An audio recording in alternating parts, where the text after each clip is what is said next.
Madame la Présidente, dans le fiasco de la filière batterie, la première ministre n'a pas été une spectatrice, elle était aux commandes. Et je rappelle ce qu'elle disait pour justifier les investissements dans Nordvolt et dans la filière batterie. J'ouvre les guillemets. Alors nous, on en prend des risques, ils sont calculés. On a protégé l'argent des Québécois d'une manière innovante.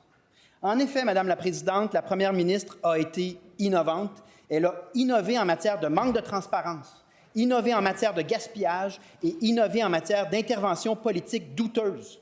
Du jamais vu, ce qu'on apprend ce matin dans le rapport de la vérificatrice générale sur la filière batterie est dévastateur. Monsieur le leader du gouvernement, quel est votre rappel au règlement? Madame la Présidente, il sait très bien, c'est le commentaire qu'il ne peut pas appliquer aujourd'hui. Pratique douteuse quand même. Ce n'est pas récit, Madame la Présidente.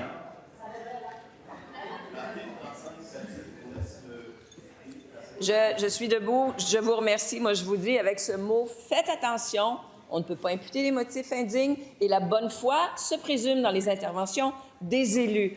Poursuivez, Monsieur le chef. Le rapport de la vérificatrice générale est dévastateur et on confirme la politisation extrême des projets par ce gouvernement caquiste et ça a gangréné les décisions. Sur 14 projets dans la filière batterie, 12 n'ont reçu aucun avis favorable du comité consultatif du ministère de l'Économie. Pour bon nombre de projets, il y avait des drapeaux rouges évidents, on parlait de risques importants. On est quand même allé de l'avant. Donc, la question que tout le monde se pose ici, qu'est-ce qu'on va trouver derrière cette dilapidation inexplicable et sans précédent des fonds publics? Qu'est-ce qui se cache derrière ces milliards disparus en fumée? Attention aux mots utilisés. La réponse de la première ministre. Merci, Madame la Présidente. Comme je le mentionnais plus tôt, on va prendre connaissance du rapport. C'est un rapport étoffé, donc on va analyser ce qu'il contient et également mettre en place le suivi pour les recommandations. Puis ça, je m'engage à ce que ce soit mis en place le plus rapidement possible au niveau des recommandations. Mais néanmoins, quand j'étais à l'économie, à l'innovation puis à l'énergie, j'ai déjà pris des actions. En fait, j'ai pris des actions rapidement pour réduire notre exposition au risque. Je suis arrivée en septembre, puis dès le mois d'octobre, avec Nordvolt, ça commençait à ne pas prendre une allure favorable. Alors, j'ai refusé que l'on injecte davantage d'argent public dans ce projet d'entreprise. Et également, quelques semaines plus tard, c'était Lyon, pour lequel il y avait une demande de renflouement d'argent public, ce à quoi j'ai refusé. Quelques semaines plus tard également, on a travaillé sur le cadre financier. En fait, plutôt, quelques semaines plus tôt, on a commencé à travailler sur un cadre financier pour le FDE. Donc, tout ça, ce sont des mesures pour réduire le risque qui est encouru par le gouvernement. Néanmoins, quand on veut positionner le Québec dans des secteurs porteurs et d'avenir, je ne sais pas si c'est le souhait du Parti québécois, mais en tout cas, c'est notre souhait de nous positionner, d'avoir une place sur l'échiquier international dans des secteurs d'avenir porteurs. Il faut prendre une part de risque. C'est ce qu'on a fait. La transition énergétique, elle est là pour rester. Nous, on veut non seulement extraire, par exemple, les minéraux critiques et stratégiques, on veut les transformer. Et il me semble que ça rentre bien dans la logique d'un Parti québécois qui souhaite qu'on soit souverain. On veut être autonome en matière de transformation des minéraux critiques et stratégiques. La demande est là. Tout le monde veut réduire sa dépendance à l'égard de la Chine. Le Québec peut faire partie de la solution. Et c'est ça dont on discute avec plusieurs partenaires à l'étranger. Pas de bravo. Première complémentaire. Madame la Présidente, c'est vrai qu'on veut être autonome, mais on n'a jamais prétendu que l'objectif, c'était d'être autonome en matière de dilapidation des fonds publics.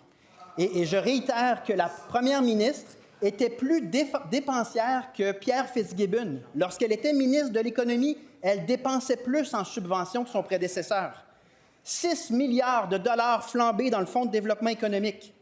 Le rapport de la VJ nous dit que le développement de la filière batterie repose sur une approche peu planifiée. Est-ce qu'elle est prête à s'excuser en cette Chambre d'avoir dilapidé l'argent des Québécois? La réponse de la première ministre. Oui, alors, Madame la Présidente, j'aimerais rappeler aussi que le Parti québécois, quand il était au pouvoir, il en a généré des pertes. Si je pense, par exemple, à la cimenterie Mécanis, des pertes se comptaient en centaines de millions. Le projet Stornoway, même chose, des centaines de millions en termes de pertes. Alors, il n'y a pas de politique de développement économique qui ne comporte aucun risque. Notre rôle, c'est de réduire cette exposition au risque. C'est ce dans quoi on s'engage et c'est déjà, on est déjà en action par rapport à cet objectif-là et je l'étais déjà quand j'étais à l'immigration, à l'économie et on va continuer de l'être pour les années à venir. Donc, c'est important de bien gérer l'argent des Québécois, mais de positionner le Québec également. Deuxième complémentaire. Il n'y a aucun doute que l'ampleur de la dilapidation des fonds publics et l'ampleur de la politisation des projets par ce gouvernement est du jamais vu dans tout ce qu'on a vu ici à l'Assemblée nationale. Donc, il y aura deux visions qui s'affrontent lors des prochaines élections. La CAQ, qui veut continuer à dilapider de l'argent et qui ne s'excuse absolument pas pour ces milliards de fonds publics dilapidés. Puis, il y aura le Parti québécois qui veut mettre un terme à ce gaspillage en cessant de choisir les gagnants et en donnant une vraie chance à toutes les PME. Nous mettrons fin au gaspillage de La réponse. La réponse de la première ministre.